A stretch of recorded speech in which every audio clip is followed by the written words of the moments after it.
नमस्कार मित्रों।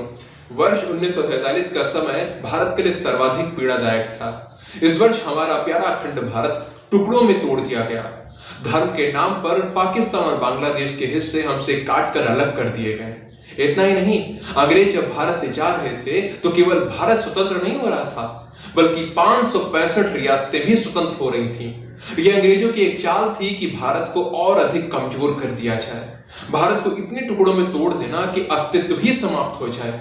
लेकिन धन्य है मां भारती के वीर सपूत सरदार वल्लभ भाई पटेल जी, जिन्होंने हमें बंटवारे में मिले भारत के हिस्से को अखंड बना दिया और आज का स्वरूप प्रदान किया। मित्रों, उन 565 रियासतों में से एक थी हैदराबाद, जहां निजाम का शासन था। भारत के बीचों बीच स्थित हैदराबाद पाकिस्तान में मिलना चाहता था, लेकिन किस प्रकार सरदार पटेल जी की सूझबूझ से हैदराबाद भारत का हिस्सा बन पाया, इसी कहानी को दर्शाने जा रही है फिल्म रजाकार। ये रजाकार नाम आपको थोड़ा अटपटा लग रहा होगा, लेकिन हैदराबाद के विलय पर बनी इस फिल्म के लिए यह सर्वाधिक उपयुक्त नाम है। मित्रों, हैदराबाद का विलय इतना आसान नहीं था। बहुत सी चुनौतियां सामने थीं। वहां रह रहे हिंदुओं की आवाज को दबाने के लिए उन पर घोर अत्याचार किए जा रहे थे। निजाम की निजी सेना, जिन्हें रजाकार के नाम से जाना जाता था, इनके द्वारा हिंदुओं का नरसंहार किया गया। ये रजाकार जो चाहे वो कर सकते थे हिंदुओं के साथ, इन्हें रोकने वाला कोई नहीं था। अब आप समझ पाए होंगे कि फिल्म का नाम रजाकार क्यों रखा गया। इन राक्षसों के अत्याचारों से जब स्थिति बहुत भयावह हो गई तो सरदार पटेल ने मूक दर्शक बनकर तमाशा देखने के स्थान पर 13 सितंबर 1948 को ऑपरेशन पोलो लॉन्च किया। इसके अंतर्गत सैन्य कार्रवाई करते हुए हैदराबाद का भारत में विलय करवाया गया। तब जाकर बहुसंख्यकों पर हो रहे अत्याचारों का अंत हुआ, हिंदुओं को स्वतंत्रता मिली। रजाकार फिल्म की विशेषता यह है कि इन्होंने जो सत्य है वही प्रदर्शित किया है।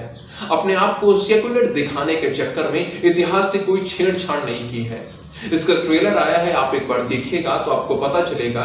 ट्रेलर बहुत अच्छा है। हिंदुओं के साथ क्या क्या हुआ, क्या क्या यातनाएं दी गई उन्हें, ये सब देख पाओगे आप। बिना किसी संकोच के इन रजाकारों का दानवीय रूप हमारे सामने प्रस्तुत करती है यह फिल्म।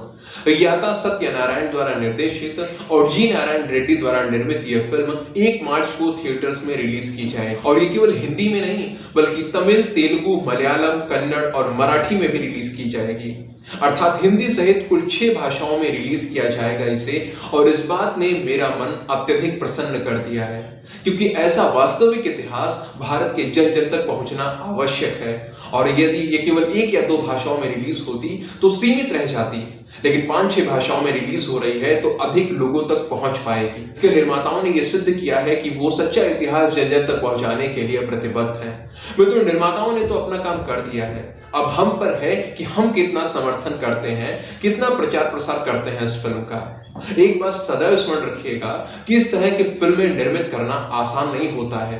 50 कठिनाइयों का सामना करना पड़ता है। तो यदि हम इसको सफल ना बना पाए तो कल कोई ऐसी फिल्में बनाने के बारे में सोचेगा भी नहीं। इसका ट्रेलर यदि आपने ना देखा हो तो अभी जाकर देखिए, अपने मित्रों को भी दिखाइए। बाकी यदि आपने ट्रेलर देख लिया है तो आपके क्या विचार है? क्या आपको भी ऐसा ही लगता है कि यह वास्तविक इतिहास प्रस्तुत करेगी?